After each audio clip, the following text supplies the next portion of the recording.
Stroke is a very debilitating and major disease in Australia. Right now, 60,000 Australians a year suffer a stroke.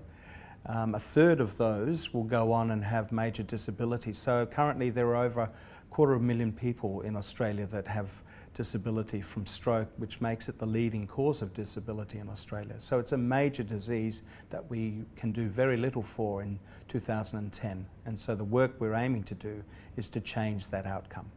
It's impacted his life by probably putting it in the shortest way possible is destroying his life totally. So he's found himself overnight unable to talk, to eat, to speak, to move, and destroyed obviously his career, his family, and left him a quadriplegic, unable to do anything, and made him live for 7 years in an institution, and they were very, very hard and very, very lonely years. The great challenge that faces neuroscientists and neurologists and stem cell researchers is how to actually repair the brain after it's been damaged.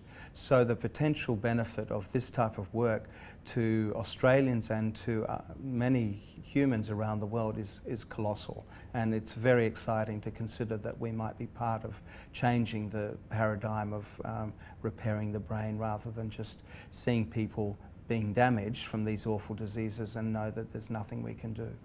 Now, these are Peter's words. It is my belief that stroke, already the nation's second largest killer, may well become the disease of the 21st century. Lifestyle factors, especially diet, lack of exercise, and increased stress levels, are likely to ensure that this happens. If this is so, then some form of stem cell therapy is likely to be the 21st century's magic wand.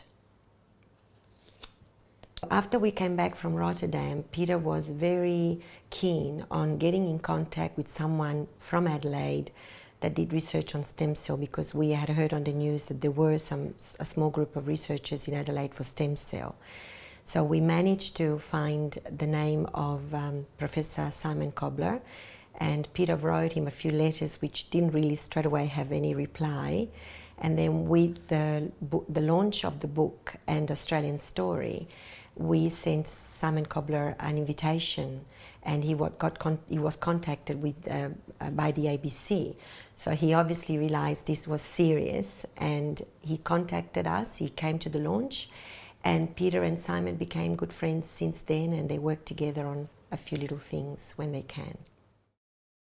For the last 3 years, Peter and I have been seeing each other regularly on a Wednesday afternoon, every couple of months, and he writes me a list of questions, and I tell him what happens with what's happening with stem cell research and stroke.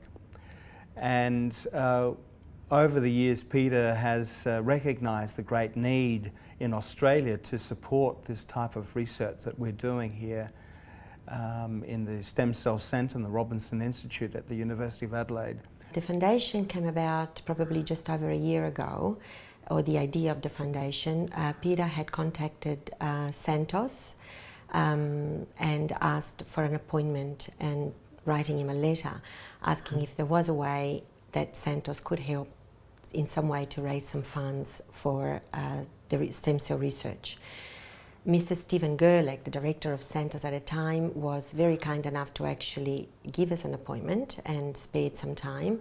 And after a few meetings, he had come up with the idea that a good way to raise funds was to create a foundation called the Peter Kuch Foundation to help research for stroke. From my perspective as a clinician, I'm a neurologist and I see many patients, 300 plus a year, that will have a stroke in my small hospital at Queen Elizabeth Hospital.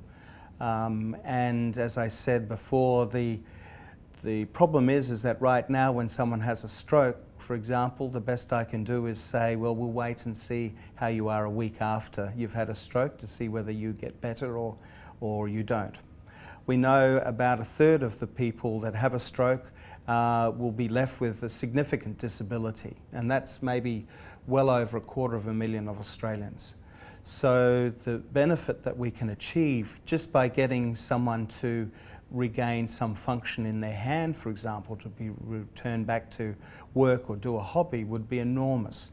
And that's a challenge that if we can see a benefit like that would change people's livelihoods, and that's a worthwhile aim to go for.